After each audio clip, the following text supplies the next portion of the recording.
रावण का जन्म कैसे हुआ था? रहस्य जानकर हो जाओगे हैरान। रामायण हिंदू धर्म का एक पवित्र ग्रंथ माना जाता है, जिसमें प्रभु श्री राम के संपूर्ण जीवन गाथा का वर्णन किया गया है। और प्रभु श्री राम के जीवन लीला में रावण का खासा महत्व है। भले ही हिंदू धर्म को मानने वाले लंकापति रावण को अनीति, अनाचार, दंभ, काम, क्रोध, लोभ, अधर्म और बुराई का प्रतीक क्यों न मानते हों और उससे घृणा करते हों, परंतु हमें ये नहीं भूलना चाहिए कि दशानन रावण एक राक्षस होने के साथ साथ एक बहुत बड़ा ज्ञानी भी था। आज हम आपको ये बताएंगे कि आखिर रावण के जन्म के समय ऐसा क्या हुआ था कि एक ब्राह्मण पुत्र होते हुए भी उसमें राक्षसत्व वाले गुण आ गए। रामायण को हिंदू धर्म का सबसे पवित्र ग्रंथ माना जाता है, जिसमें प्रभु श्री राम के संपूर्ण जीवन गाथा का वर्णन किया गया है। और प्रभु श्री राम के जीवन लीला में रावण का खासा महत्व है। पूरा रामायण को देखने से ऐसा लगता है जैसे रावण के बिना इस ग्रंथ की रचना अधूरी ही रह जाती। ये तो हम सभी जानते हैं कि रावण सोने की लंका का राजा हुआ करता था, परंतु हिंदू धर्म के कई ग्रंथों में रावण के जन्म से संबंधित कई कथाओं का वर्णन मिलता है। वाल्मीकि रामायण के अनुसार रावण पुलत्स्य मुनि के पुत्र महर्षि विश्रवा और राक्षसी कैकसी का पुत्र था। वाल्मीकि रामायण के उत्तरकांड में वर्णित कथा के अनुसार पौराणिक काल में माली, सुमाली और मलेवन नाम के अत्यंत क्रूर दैत्य भाई हुआ करते थे। इन तीनों भाइयों ने ब्रह्मा की घोर तपस्या की, जिससे प्रसन्न होकर परमपिता ब्रह्मा ने उन्हें बलशाली होने का वरदान दिया। ब्रह्मा जी से वरदान मिलने के पश्चात तीनों भाई स्वर्गलोक, पृथ्वीलोक और पाताललोक में देवताओं सहित ऋषि मुनियों और मनुष्यों पर अत्याचार करने लगे। परंतु जब इन तीनों भाइयों का अत्याचार काफी बढ़ गया, तब ऋषि मुनि और देवतागण भगवान विष्णु के पास गए और उनसे माली, सुमाली और मलेवन तीनों भाइयों के अत्याचार की व्यथा सुनाई। तत्पश्चात भगवान विष्णु ने उन सभी से कहा कि आप सब अपने लोक जाएं और निर्भय होकर रहें। मैं इन दुष्ट राक्षसों का अवश्य ही विनाश करूंगा। उधर इस बात की सूचना इन तीनों भाइयों के पास पहुंची तो माली, सुमाली और मलेवन ने अपनी सेना सहित इंद्रलोक के ऊपर आक्रमण कर दिया। इसके बाद भगवान विष्णु इंद्रलोक आकर राक्षसों का नरसंहार करने लगे। भगवान विष्णु युद्ध क्षेत्र में आने के कुछ क्षण बाद ही सेनापति माली सहित बहुत से राक्षस मारे गए और शेष लंका की ओर भाग गए। उसके बाद शेष बचे हुए राक्षस सुमाली के नेतृत्व में लंका को त्याग कर पाताल में जा बसे।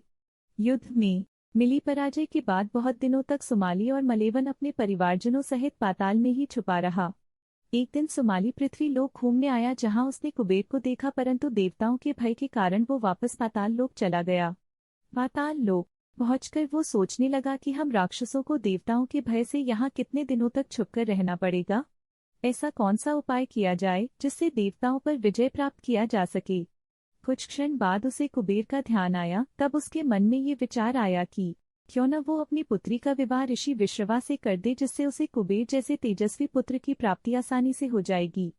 कुछ समय बाद मन में यही विचार लिए सुमाली अपनी पुत्री कैकसी के पास पहुंचा और उससे बोला, हे पुत्री, तुम विवाह के योग्य हो चुकी हो, परंतु मेरे भय की वजह से कोई भी विवाहार्थी तुम्हारा हाथ मांगने मेरे पास नहीं आता। इसलिए राक्षस वंश के कल्याण के लिए मैं चाहता हूँ कि तुम परम पराक्रमी महर्षि विश्रवा के पास जाकर उनसे विवाह करो और पुत्र प्राप्त करो। वही पुत्र हम राक्षसों की देवताओं से रक्षा कर सकता है।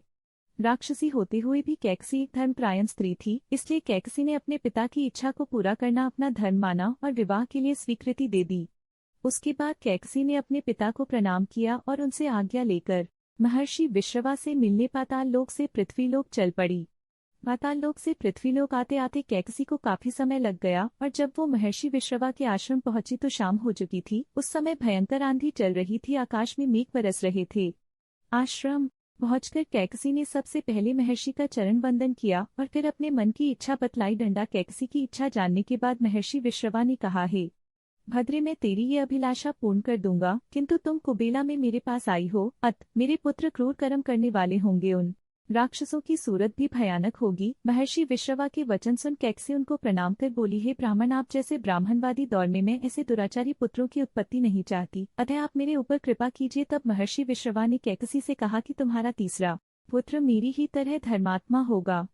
तदंतर दिन ब दिन कैकसी ने बड़ा भयंकर और विभत्स राक्षस रूपी पुत्र को जन्म दिया, जिसके 10 सिर थे। उसके शरीर का रंग काला और आकार पहाड़ के समान था। इसलिए महर्षि विश्रवा ने कैकसी के सबसे बड़े पुत्र का नाम दशग्रीव रखा, जो बाद में रावण के नाम से तीनों लोकों में जाना गया। उसके बाद कैकसी के गर्भ से कुंभकर्ण का जन्म हुआ। उसके समान लंबा चौड़ा दूसरा कोई प्राणी न था। तुरंतर बुरी सूरत की सुपर्णखा उत्पन्न हुई। सबके पीछे कैकसी के सबसे छोटे पुत्र धर्मात्मा विभीषण ने जन्म लिया। अगर आपको ये वीडियो अच्छा लगे तो एक लाइक कर देना, सब्सक्राइब कर देना और घंटी का बटन दबा देना। Thanks for watching.